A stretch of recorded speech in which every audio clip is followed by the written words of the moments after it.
from this quote from Brené Brown. She says, the most dangerous red flag a leader can show is the inability to face their own vulnerabilities.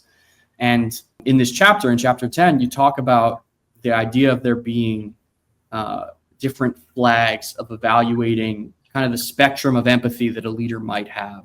Yeah. Can you walk us through this concept of beige flags, red flags, and just ways of taking inventory, so to speak, of yourself as a leader or other people in your organization? Why would you want to go through this process of taking inventory in the first place? What are you looking for? And what are your thoughts on this process? So the whole reason I wrote this chapter is these are the patterns that I kept seeing when I was consulting with my husband, later when I was doing my own stuff. These are the things that come up again and again and again that people aren't aware of. They don't even realize they're doing it half the time. So that's why I wanted to say, look, this is what it is. Because I think it's a dating thing, where if you're dating someone and it's a beige flag, it's something that's like, yeah, they leave the cap off the toothpaste, but I can live with this, as opposed to a red flag, which is like, I'm not living with that. I am out.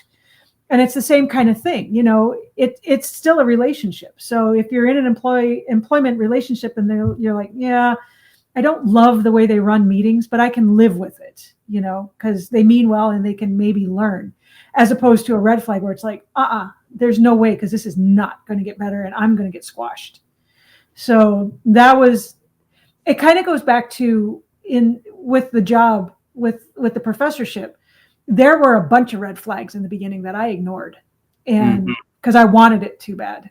And if I hadn't ignored them, I don't know what trajectory my life would have taken, but it would have been very different.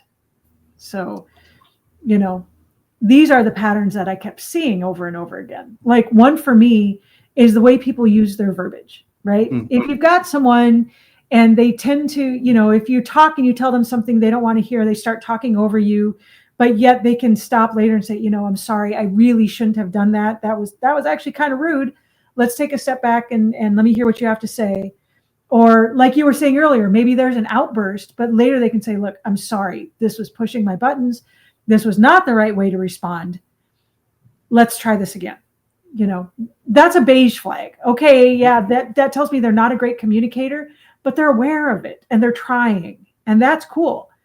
As opposed to someone who is a yeller and screamer and will beat you down with words so that they don't have to hear your ideas, or so that they can be the loudest roar in the jungle, or just because they're just always right and they don't want to hear anything else. Those are red flags, because those people aren't open to hearing anything different and they don't understand the problem. So unless something drastic happens, that behavior isn't going to change. So, Absolutely. And that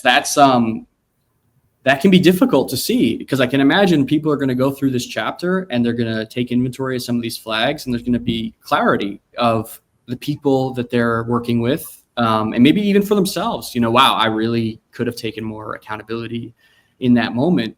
But with that kind of clarity comes a lot of tough decisions that you have to make, because it's one thing to ignore a red flag and it's another to not know that it was red. And there's a lot of education that, and that comes into helping you identify what is which. And sometimes it takes difficult experiences, as we discussed, to have that education. This is actually an interesting distinction. One of the places that I worked for and had, not so great experiences at called themselves, a family, right? And that was one of the things that I was appealed to me as a young, recent college graduate, right? It's like, oh, cool. This is like a new way of doing things. And I have a pretty small family. So like, I wasn't literally looking for a family, but I was like looking for a more modern way of, I don't know what all the psychology was.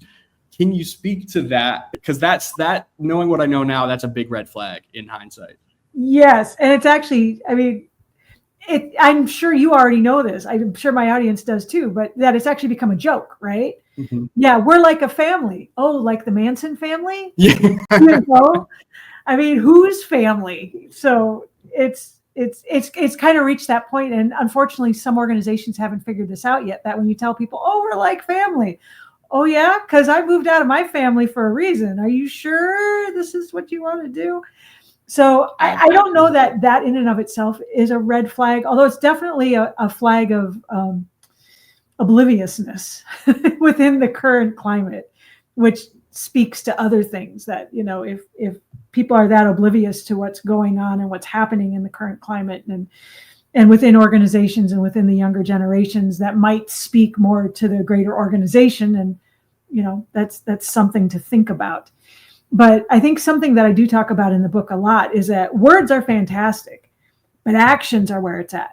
So if someone tells you we're warm and we're cuddly and we're a family, but their actions say, and I'm going to cut you off at the ankles every chance I get, you go into the interview and they're like, yeah, we're a family and we play volleyball together and we do all this other stuff because we all think we're great, but they're talking over the top of you, or they're constantly looking at their phone, or they don't actually ask you about you. They're busy telling you about all the great stuff there. That's where here's those flags, and what you do with that is up to you. And you may decide to ignore it and it'll be fine, but you may decide to ignore them at your own peril.